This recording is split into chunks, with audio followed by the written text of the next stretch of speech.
paz do Senhor, amados, saúdo-vos em nome do nosso Senhor Jesus Cristo. Meu nome é Manuel Sambo, sou de Moçambique e, para os que não conhecem Moçambique, é um dos países de África. Estou aqui na igreja Salvos pela Graça, neste culto em espanhol, e estarei a ministrar esta palavra de Deus para esta manhã. Fui convidado para poder partilhar essa palavra com os amados. Eu sou falante da língua portuguesa, espero que consigam perceber. O português é muito semelhante ao espanhol, com algum esforço acredito que todos poderão perceber a mensagem que estará a ser partilhada nesta manhã de domingo. E eu acredito que Deus tem uma palavra para a tua vida, que acredito que Deus tem uma palavra para transformar a tua vida, para trazer um novo tempo na tua vida, porque acreditamos que a palavra de Deus ela é viva e eficaz para transformar a vida das pessoas que, com cautela e com o coração aberto, prestam atenção nela. Então fica atento desse lado, fica atento, esteja no mesmo espírito conosco, esteja no mesmo espírito desta palavra. Prepara-te, pega a tua Bíblia, pega a tua agenda, pega a tua caneta, e dentro em breve Deus vai falar contigo. Estaremos a orar para começar a nossa ministração, estaremos a invocar a Deus, estaremos a chamar o Senhor para que Ele possa tocar a tua vida. Onde estiveres, fecha os teus olhos, se puderes, e ora comigo. Damos-te graça, Senhor nosso Deus, damos-te graça, nosso Pai, por este domingo, por esta manhã. Obrigado, Senhor nosso Deus e nosso Pai, porque o Senhor é bom, e acreditamos, ó Pai, que o Senhor tem uma palavra para nós nesta manhã.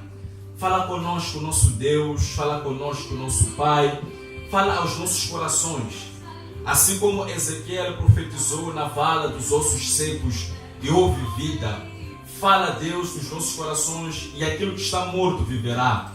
Ainda que esteja sequíssimo, voltará a viver, para a honra e glória do teu santo nome. Pai da glória, fala conosco, desperta em nós, meu Deus, o conhecimento da tua palavra, para que possamos andar não segundo a carne, mas segundo a vontade do Espírito. Abençoa, Deus, todas as pessoas que estão ouvindo esta mensagem, abençoa as suas famílias, e que o teu nome seja exaltado, desde agora e para todo sempre, em nome de Jesus. Amém e amém. Amados em Cristo, nós estaremos, dentro dos próximos minutos, a conversar sobre a palavra de Deus, a falar aquilo que Deus colocou no meu coração para partilhar contigo. Se estás deste lado, estás atento, convida a pessoa que está contigo a acompanhar esta mensagem contigo, convida um amigo, convida os teus familiares, e juntos vamos aprender do Senhor, porque o Senhor ele tem uma palavra que vem para edificar as nossas vidas. A pregação do Evangelho é relevante, a pregação do Evangelho é muito importante para nós todos, porque não só de pão viverá o homem, mas de toda a palavra que sai da boca do Senhor. Deus tem uma palavra que vem da boca dele para ti, e eu sou apenas um instrumento para poder transmitir essa palavra para ti. Estamos aqui na igreja Salvos pela Graça em Amamasso. Sinta-se à vontade para participar dos nossos cultos todos os domingos a partir das 10 horas. Esteja atento através da nossa página, esteja atento e venha participar conosco. Contacte-nos, vamos facilitar o endereço e como chegar até nós. Queremos estar em comunhão contigo, nosso irmão falante de espanhol, porque este culto é geralmente feito em espanhol, e como eu dizia, espero que possam entender o meu português. Estamos hoje aqui e vamos falar sobre o poder de ser filho de Deus. O poder de ser filho de Deus será o nosso tema nesta manhã, e eu gostaria de te convidar a pegar a tua Bíblia para juntos caminharmos e recuperarmos uma palavra que foi perdida ao longo do tempo, ou que muitas pessoas tem ignorado ela. O Senhor Jesus Cristo, em João capítulo 6, versículo 63, ele diz que as palavras que ele falava, ou as palavras que ele falou, são espírito e vida. E nós encontramos uma frase tão forte quanto essa no livro de Hebreus, quando a Bíblia diz que a palavra do Senhor, ela é viva e eficaz. E essa eficácia que, através da meditação da palavra, nós vamos transmitir à tua vida. Pega a tua Bíblia comigo e abre o livro de Lucas, o Evangelho segundo o Lucas, capítulo 15, o 15º capítulo de Lucas. Vamos ler uma história que é muito conhecida pelas pessoas, os que leem a Bíblia, os que gostam da Bíblia. Uma das histórias mais preferidas é essa história do filho pródigo. Lucas capítulo 15, do versículo 1 até ao versículo 24. Vamos à palavra de Deus. Jesus continuou: um homem tinha 2 filhos. O mais novo disse ao pai: Pai, quero a minha parte da herança. Assim ele repartiu sua propriedade entre eles. Não muito tempo depois, o filho mais novo reuniu tudo o que tinha e foi para uma região distante. E lá desperdiçou os seus bens, vivendo irresponsavelmente. Depois de ter gasto tudo, houve uma grande fome em toda aquela região e ele começou a passar necessidade. Por isso foi empregar-se com um dos cidadãos daquela região, que o mandou para o seu campo a fim de cuidar de porcos. E ele desejava encher o estômago com as vagens de alfabeira que os porcos comiam, mas ninguém lhe dava nada. Caindo em si, eu quero que sublinhe essa parte, caindo em si, disse: quantos empregados de meu pai têm comida de sobra e eu aqui morrendo de fome? Eu me porei a caminho e voltarei para o meu pai e lhe direi: Pai, pequei contra o céu e contra ti. Não sou mais digno de ser chamado seu filho. Trata-me como um dos teus empregados. A seguir levantou-se e foi para o seu pai. Estando ainda longe, seu pai o viu e, cheio de compaixão, correu para o seu filho e abraçou e o beijou. Sublinha esse versículo. Quando ele vai, quem o vê primeiro é o pai. E quando o pai o vê, é ele o primeiro a tomar a iniciativa de correr até ele. O filho lhe disse: Pai, pequei contra o céu e contra ti. Não sou mais digno de ser chamado teu filho. Mas o pai disse aos seus servos: depressa, tragam a melhor roupa e vistam nele. Coloquem um anel em seu dedo e calçados em seus pés. Tragam um novilho gordo e matem-no. Vamos fazer uma festa e alegrar-nos, pois este meu filho estava morto e voltou à vida. Estava perdido e foi achado. E começaram a festejar o seu regresso. Estivemos aqui a ler a história da parábola do filho pródigo, uma das palavras que Jesus contou quando estava a dialogar com as pessoas que ele ensinava. Várias vezes Jesus falava por via de parábolas, usava histórias do dia a dia para transmitir verdades espirituais. E as parábolas tinham a dupla função: de facilitar aos ouvintes para que compreendessem, de dificultar aos ouvintes para que não compreendessem.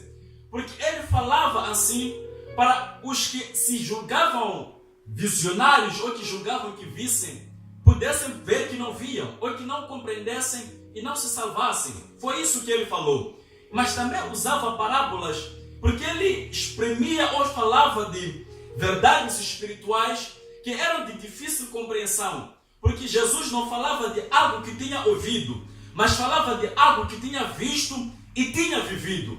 No princípio era o Verbo, e o Verbo estava com Deus. O Filho não falou nada além daquilo que ele viu o Pai a fazer, aquilo que ele viu o Pai a realizar. E essa carga de mensagem era difícil de ser percebida, principalmente por pessoas legalistas como os judeus daquela época. Por isso que ele usava parábolas. E as parábolas, elas têm em si uma lição que deve ser transmitida.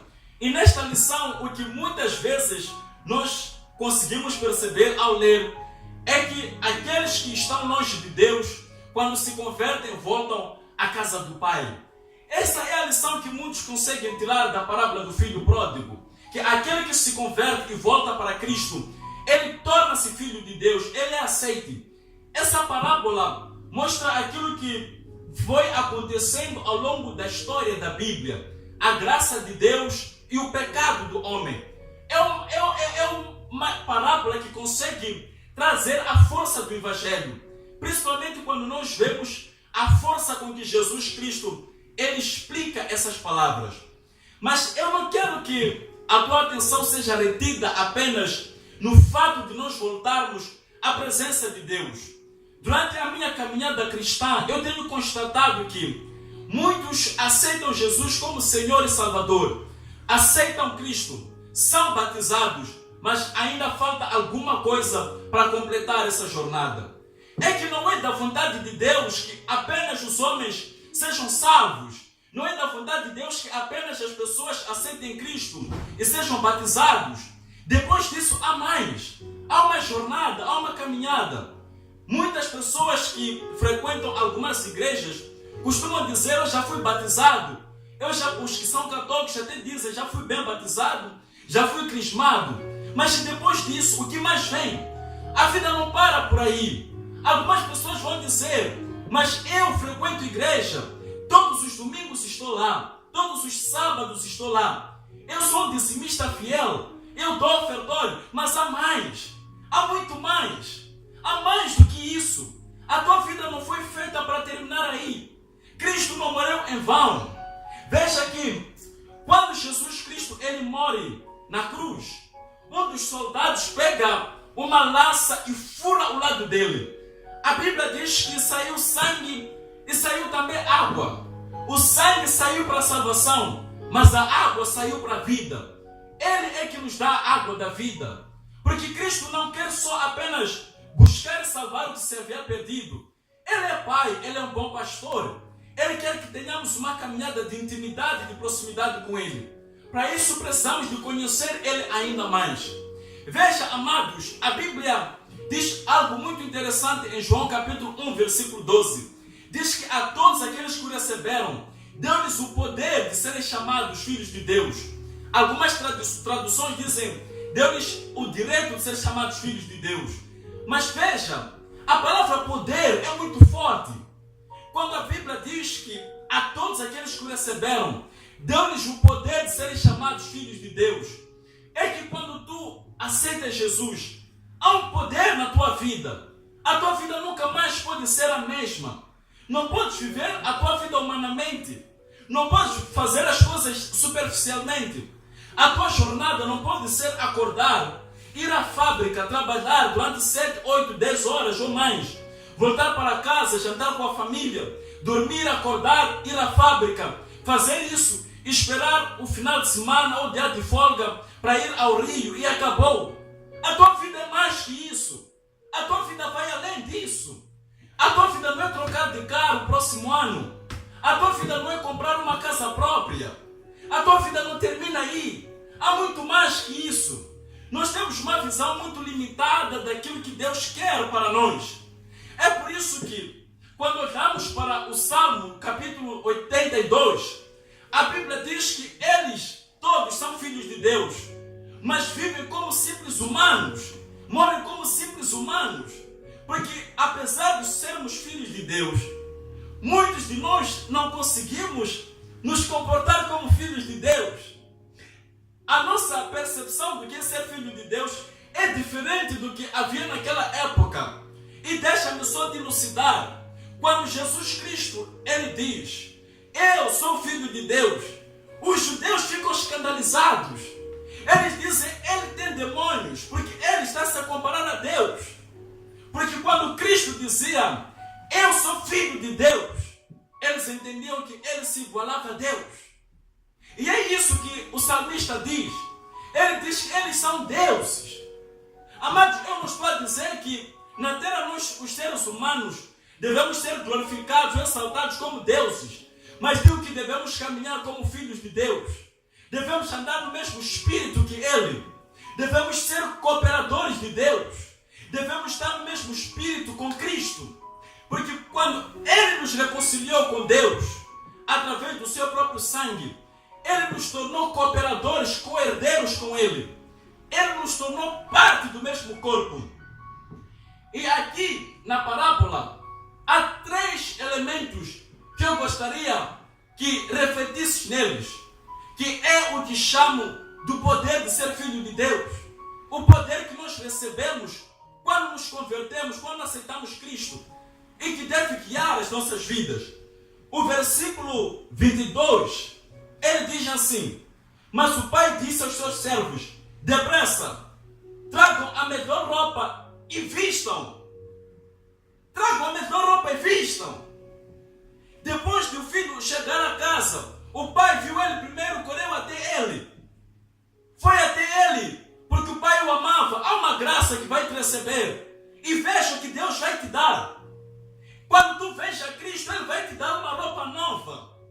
Aquele jovem, quando saiu para uma terra distante, começou a ficar esfarrapado, começou a ficar uma pessoa que vestia roupa podre, roupa estragada. Mas quando ele chega à casa do pai, o pai prepara uma roupa e manda colocar nele. Entenda o significado espiritual disso. Leia a Bíblia mais fundo. Vá além da letra, entenda a mensagem. No princípio foi assim. Quando Deus viu Adão e Eva, depois de terem pecado, Ele, depois de falar com eles, como pai, repreendeu, mas depois matou um animal, tirou a pele e preparou uma roupa para Adão e Eva. O primeiro poder que Deus vai te dar, como seu filho, é a honra que o pecado tirou da tua vida. Há muita gente desonrada. Há muita gente que já não vê graça na vida. Pessoas que foram destruídas pelo álcool, foram destruídas pela droga, pela prostituição. Pessoas que já não vê honra na sua vida. Pessoas que se divorciaram, não têm paz em casa, não se entendem com a esposa, os filhos são desobedientes. É um pai sem honra. O pecado entrou e destruiu tudo, assim como destruiu a vida de Adão e Eva. Volta para a casa do pai. Ele vai te dar uma roupa nova. Ele vai vestir a tua vergonha. Ele vai cobrir a tua nudez. Tu não vais continuar do mesmo jeito.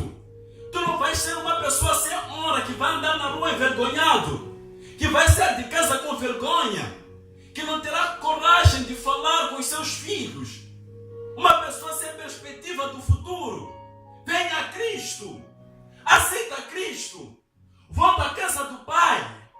Ele vai te dar uma roupa nova, assim como deu a Adão e Eva no princípio.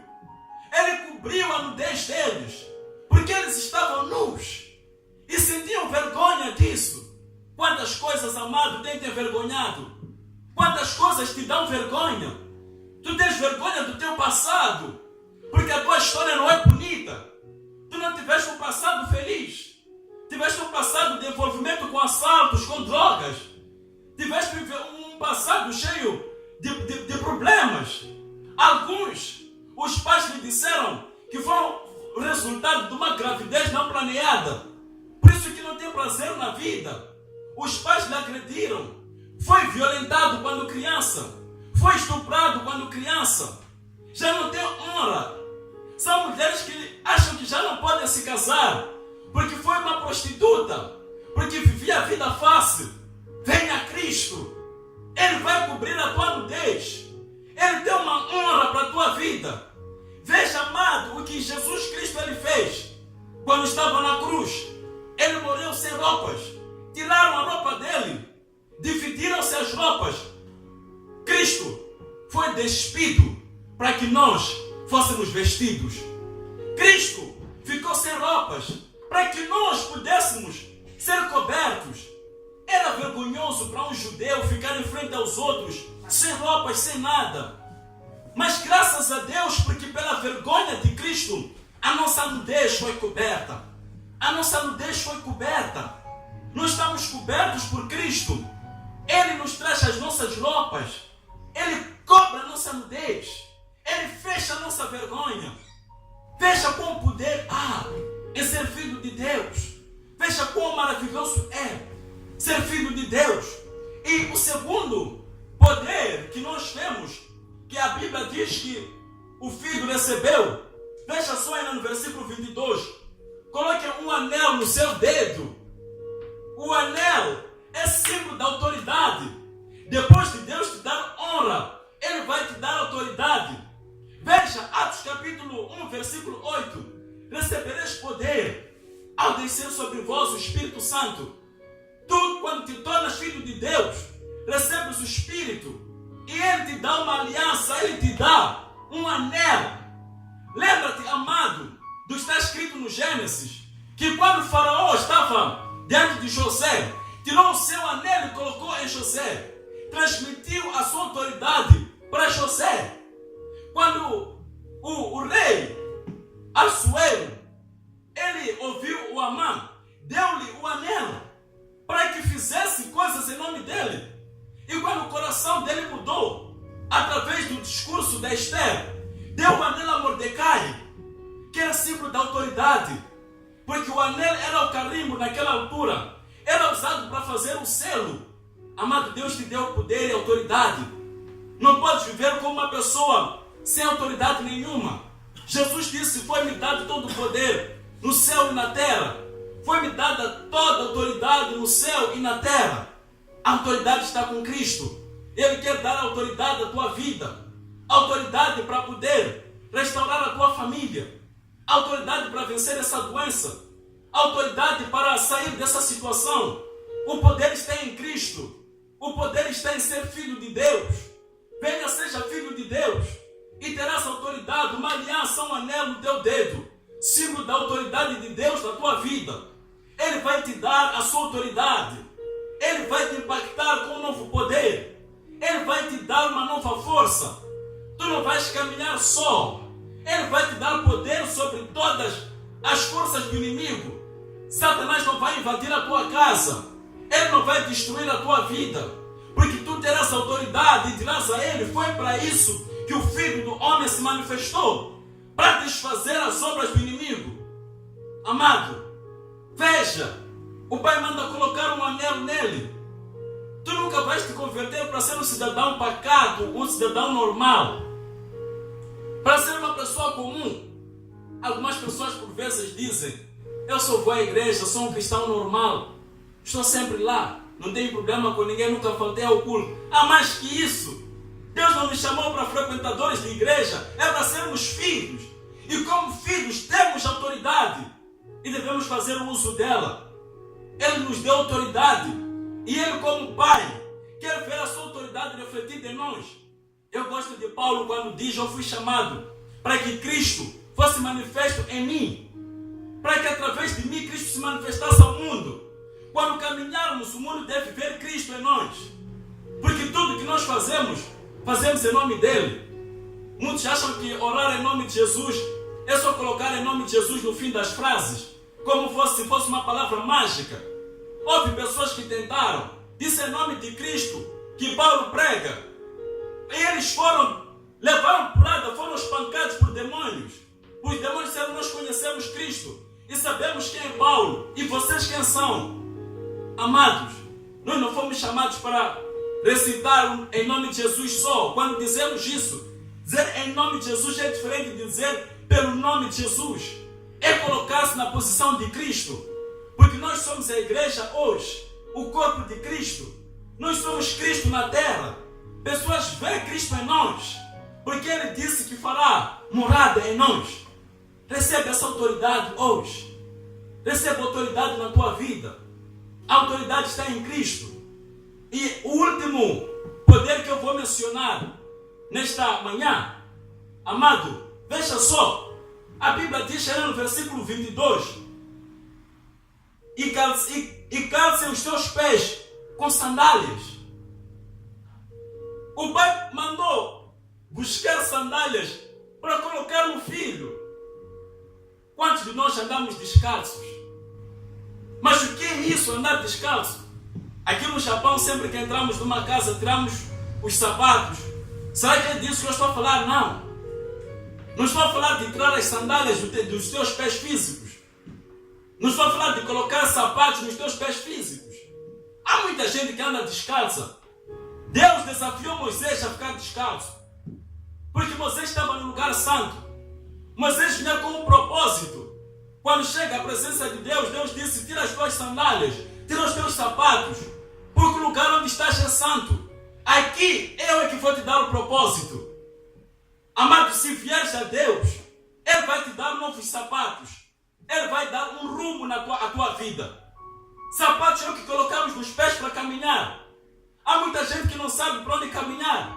Está sem direção. Estão a andar e não sabem para onde. Depois de comprar carro, de comprar casa, de se casar, de ter filho, já não sabe o que fazer da vida.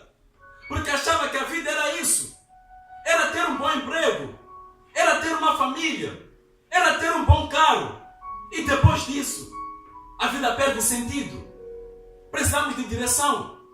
O homem sem Cristo não tem direção, não sabe para onde vai. Há muita gente que não tem esperança. E Paulo foi claro: se a nossa esperança é só para esta vida, somos os mais infelizes de todos os homens. Nós, os cristãos, nós que aceitamos Cristo, nós que voltamos para a casa do Pai, temos esperança, temos rumo, temos uma vida com propósito. Não vivemos em vão. Vivemos para completar a corrida, para combater o bom combate. Temos um combate. Não vivemos à toa. Temos uma batalha. Temos uma guerra. Temos um propósito. Temos um objetivo. Amado, pega isso. Entende isso. Você é filho de Deus. Deixa Deus cobrir a tua vergonha. Deixa Ele te dar honra. Deixa Ele te dar autoridade. E deixa Ele te dar propósito. Ele quer fazer isso por ti. Ele quer dar um propósito para a tua vida. Um objetivo para a tua vida. Ele quer cobrir a tua vergonha. Ele quer que esqueças as coisas que passaram. Porque aquele que está em Cristo, nova criatura é. Você é uma nova criatura. Você não é aquela pessoa de ontem. Você é uma pessoa nova. Dentro em breve nós estaremos a orar. Estaremos a falar com Deus. Mas antes de orar eu quero que lembres disso. Que coloques essas palavras no teu coração. Deixa Deus falar contigo. Deixa o Espírito ministrar na tua vida. Não é em vão, não. Há um poder em ser filho de Deus. Você não é um simples humano. Você é filho de Deus. Você é filho de Deus. Você pode dizer: eu sou filho de Deus. Paulo dizia: eu não me orgulho em nada, a não ser na cruz de Cristo. Nós não temos mais nada com que nos orgulharmos. Não podemos bater o peito e dizer: eu tenho uma vida abastada, tenho uma vida de luxo. Não podemos fazer isso. Porque sabemos que o mundo passa e todo o seu brilho. Mas nós podemos bater o peito e dizer: eu sou filho de Deus. Isso podemos fazer. Porque foi para isso que Cristo morreu. Não para que andássemos cabisbaixo, desmoralizados, sem rumo. Satanás tem destruído muitas vidas. Mas ele veio para que tenhamos vida e vida em abundância. A vida abundante é essa. É uma vida honrada. Uma vida com autoridade. Uma vida com propósito. Encontra o teu propósito. Para que Cristo te chamou? Para que foste convidado? Por que Ele te chamou para o seu exército? Qual é a tua batalha? Por que lutas na vida? Alguém dizia uma vez: se tu não encontrares um motivo pelo qual possas morrer, não tens nenhum motivo para viver. Só passarás a ter motivo para viver se tiveres um motivo pelo qual tu morrerias. E Cristo quer fazer isso contigo hoje. Ele quer te dar uma autoridade, quer te dar um propósito e quer cobrir a tua nudez, quer cobrir a tua vergonha. Ele quer refazer a tua história.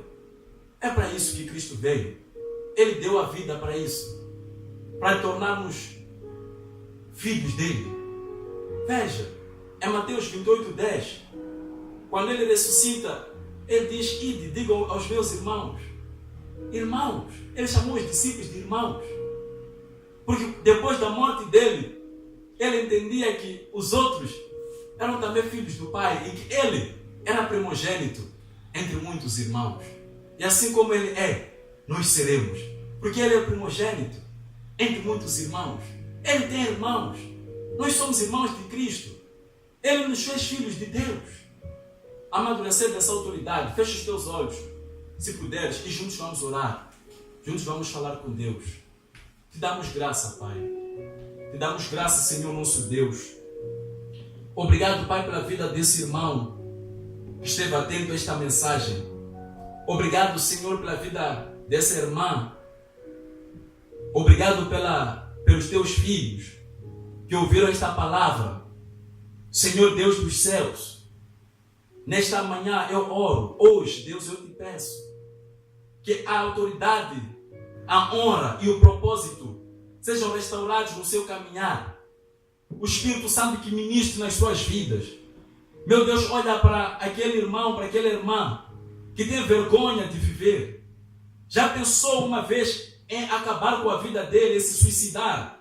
Porque já não via motivos para viver. Meu Deus, cubra a vergonha dele. Faça com que se esqueça do seu passado.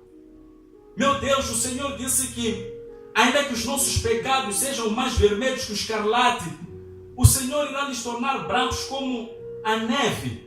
O Senhor disse que dos nossos pecados não se lembraria jamais. Perdoa os pecados dele. Fecha a vergonha dele, Senhor. Cubra a nudez dele. Que Satanás não acuse ele pelos seus erros do passado. Que o mundo não acuse ele pelas suas falhas, pelos seus fracassos. Mas antes que o sangue de Cristo lhe cubra, em nome de Jesus eu oro. Senhor, oramos, Pai. Intercedemos que a autoridade seja revestida. Satanás não pode destruir famílias. Não pode destruir vidas. Temos autoridade em Cristo. Ordenamos que ele abandone a vida dessa mulher, desse irmão. Ordenamos que a autoridade de Cristo se manifeste, que Satanás saiba disso. Pai, nós pedimos que a autoridade venha. Cristo, nós oramos. Manifesta a tua autoridade nesse irmão, nessa irmã. Manifesta a tua autoridade na vida dele. Senhor, que ele vença todos os males da vida. Que ele vença o pecado, a força do pecado. Que ele vença a força das adversidades. Pela autoridade que há em Cristo. Oramos, ó Deus, que haja um propósito. Porque o Senhor nos chamou para fazermos as obras que preparou antes da fundação do mundo. Manifesta essas obras na vida dele. Pai, nós oramos, ó Deus, e pedimos que se abram os olhos do entendimento para que possamos compreender qual seja a tua vontade. Queremos experimentar a boa e agradável vontade do alto. Os teus planos, ó Deus, são maiores do que os nossos. Os teus caminhos são melhores do que os nossos. Senhor, manifesta o teu caminho na vida dele e na vida dela. Em nome de Jesus. O Senhor é Deus. O Senhor é Pai. E nós somos teus filhos.